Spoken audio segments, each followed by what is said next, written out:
हमारा UPI, United payments interface, Germany में चलता है। जर्मनी का एम्बेसडर कहता हमें इंडिया से सीखना पड़ेगा डिजिटलाइजेशन। ये तो ऑफिशियल रिकॉर्ड है ना। अब नाजरीन, ये शरह नमू वो एक पैमाना है, वो इंडिकेशन है जिससे ये पता चलता है कि मुल्क कितनी तेजी से तरक्की कर रहा है, लेकिन हमारा सफर आगे की बजाय पीछे की तरफ जा रहा है। Russia Sri Lanka first to use Indian rupee trade settlement mechanism.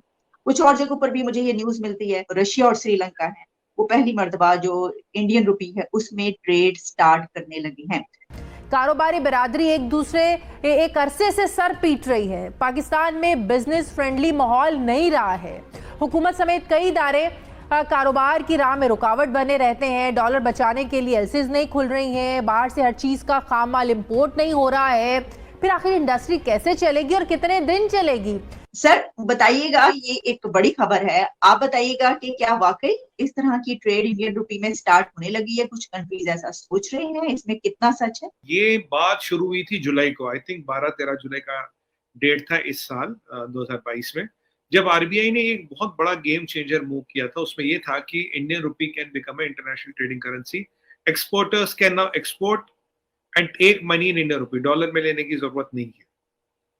तो ये सबके लिए खोला गया। आइडिया क्या है? आइडिया है इंडियन रूपी को ग्लोबल करेंसी बनाना। देखिए, ग्लोबल करेंसी बनाने के लिए 2-4 चीजें आपको चाहिए। First, you should have geopolitically stable. आपकी एक बड़ी मिलिट्री होनी चाहिए, आपके पास बड़ी इकोनॉमी होनी चाहिए, और आपके पास गोल्ड रिजर्व्स होने चाहिए। गोल्ड रिजर्व्स आपके पास काफी होनी चाहिए, which is basically guarantee to the currency. India के पास इतना सोना है जितनी पूरी दुनिया के पास मिलके नहीं, उससे ज्यादा सोना भी इंडिया में। आप ये बोलेंगे कि आपकी सेंट्रल बैंक की रेटिंग तो 8 आती है, ये सोना कहाँ से आया? सेंट्रल बैंक की रेटिंग 8 आती है, बिल्कुल सही है। और जो हमारा प्राइवेटली हेल्ड सोना है, that 1/3 of the total gold of the produced in the world is in India, जो प्राइवेटली हेल्ड है। और जो अगर हम देखें, जो हमारी लेडीज के पास सोना है, 1/10 of the total gold produce is with the Indian ladies दुनिया का। और जो इंडियन मंदिरों में सोना है उसका कोई लिमिट नहीं है। वो रिचेस्ट टेम्पल्स और richest shrines in the world are in India. तो अगर मैं सेंट्रल बैंक का कन्वर्ट देखूं, जो हमारी लेडीज के पास है, जो हमारे घरों में, और जो हमारे मंदिरों में, अगर मैं सबको ऐड करूं, the total gold in India is more than the total gold held by world put together. So एक ग्लोबल करेंसी के गारंटी के लिए जो जितना आपको सोना चाहिए उससे कहीं ज्यादा सोना आपके पास है। So military wise, economic wise, geopolitical wise और सोने wise, you are all the four, you are there in all the 4 quadrants.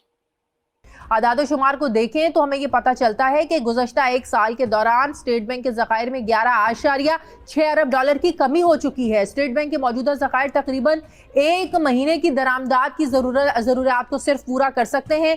Commercial बैंकों के पास मजमूई तौर पर बैरूनी ज़खायर इस वक्त 5.9 अरब डॉलर हैं, जिसके बाद मुल्की ज़खायर 12 अरब डॉलर रह गए हैं।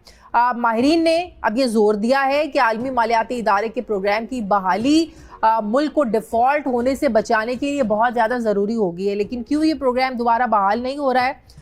नाजरीन, दूसरी तरफ महंगाई के घोड़े को भी लगामें नहीं डाली जा रही हैं। 1 साल के अंदर आम आदमी 2 वक्त की रोटी से 1 वक्त की रोटी पर आ गया है।